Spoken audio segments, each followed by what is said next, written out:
Sa mga kababayan ko na madalas sumasakit ang tiyan, no? Pag kumain, pagkain mo, after mong kumain, maya-maya konti ay sumasakit ang tiyan mo, no? Hantong sa hindi mo kaya yung sakit ng tiyan, magpapa-hospital ka, at ang finding sa'yo doon ay acidic.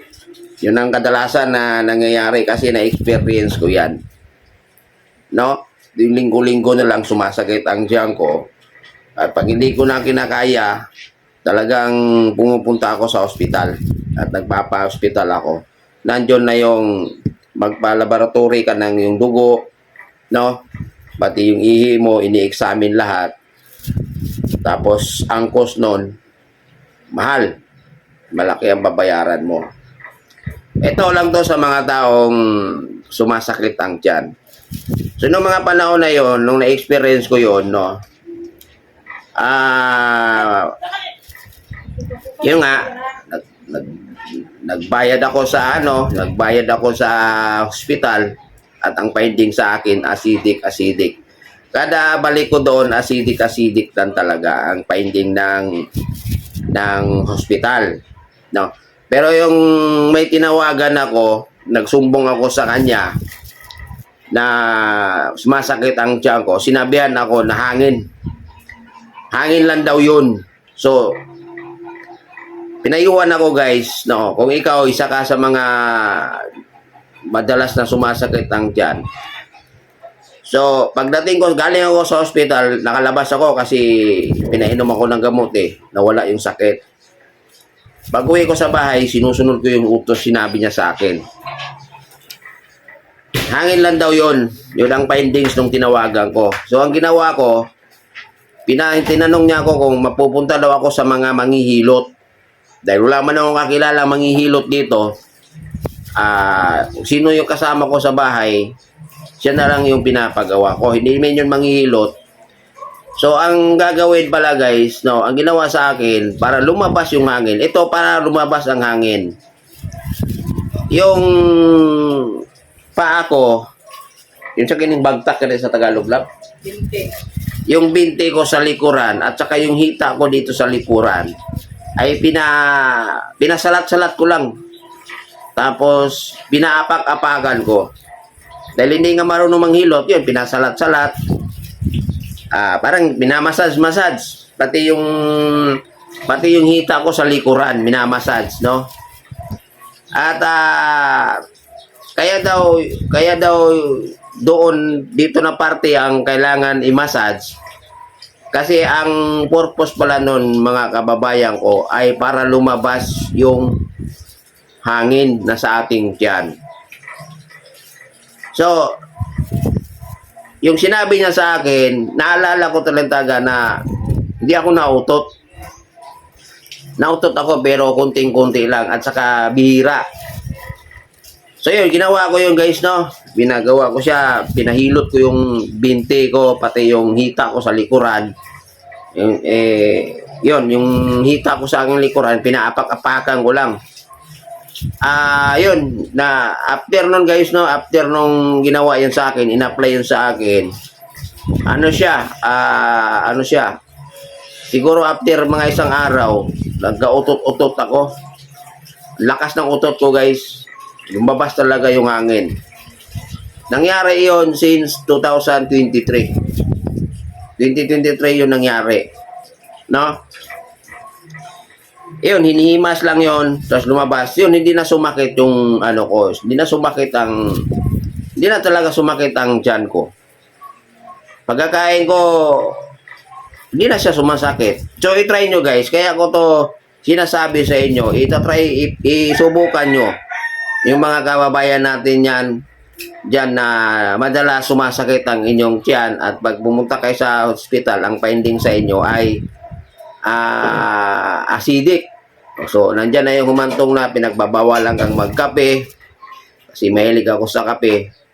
Ayun, kung ano-ano lang pinagbabawal sa akin. Pero nung ginawa ko yun guys, sinunod ko yung sinabi sa akin na ang sabi sa akin, may hangin lang yung tiyan ko. Kaya sumasakit ang tiyan ko. So, kailangan mong ipamassage yung binti mo at pati yung hita mo sa likuran para lumabas yung hangin. So yun, nagutot-utot ako nung guys, no. Doon ko naalala, doon ko nasasabi na napakahalaga pala sa ating katawan pag umutot tayo. No? Kaya huwag kayong magalit pag may umutot sa inyo. Mabaho mayan or mabango.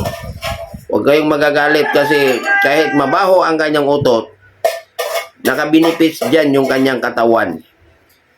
Hindi pwede yung ating mga bituka na mayroong hangin na naka-stack dyan. Kasi yan yung magkukos na sasakit ang ating tiyan. So paano palabasin yung hangin na sa ating tiyan, sa ating bituka? Ipamassage nyo yung inyong binte at paapak-apakan nyo yung hita nyo sa inyong likuran. Yung sa likod ha, huwag yung sa harap kasi yun ang sinunod ko eh. And after one day, magkautot kayo. Yung utot talaga na may tunog at mararamdaman mo talaga na malakas ang buga ng hangin. So yun ang diskarte doon para maipapalabas nyo yung hangin sa inyong tiyan na siya yung dahilan kung bakit after nyong kumain, sumasakit ang inyong tiyan. So sa awa ng Diyos guys, 2025 na ngayon, nawala. Hindi na nagkakasakit yung aking tiyan. No? Hindi na nagkakasakit ang aking tiyan. Tapos, yun nga, noong isang araw, sumakit ang tiyan ko. So ginawa ko naman, in-apply ko naman yung sinabi sa akin na ipamassage.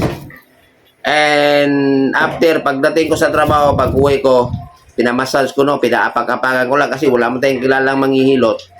Pinamassage ko yung binte ko, and after kinabukasan, lakas ng buga ng utot ko. Ayun, naging normal na naman ang tiyan ko, no? Nawala yun. Normal na naman siya. So ganun yun guys. I-try nyo lang. Walang mawawala sa inyo.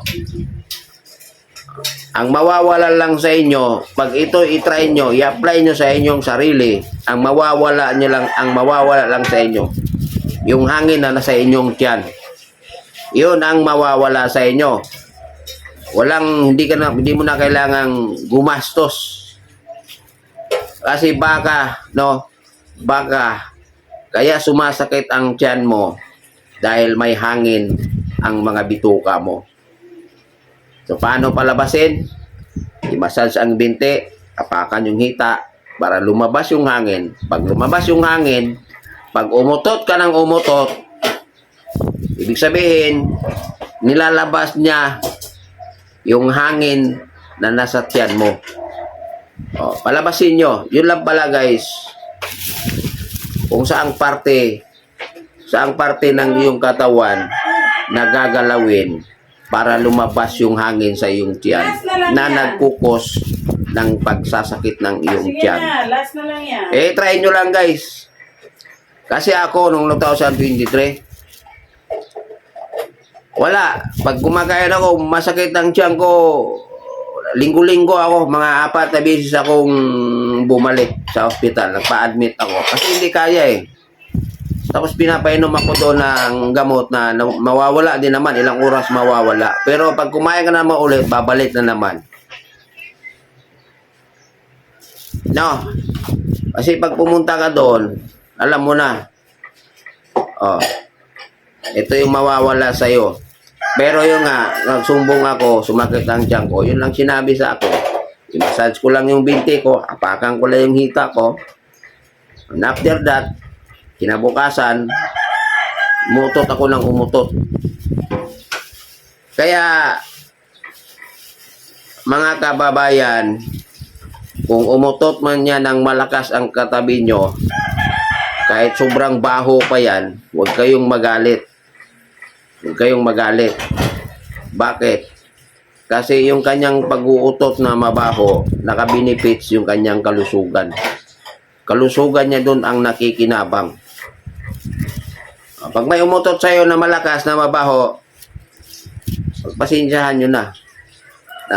Takpan nyo na lang ilong. Kundi pasalamatan mo siya. Salamat Brad at medyo dahil sa utot mo baka hindi nasasakit ang tiyan mo.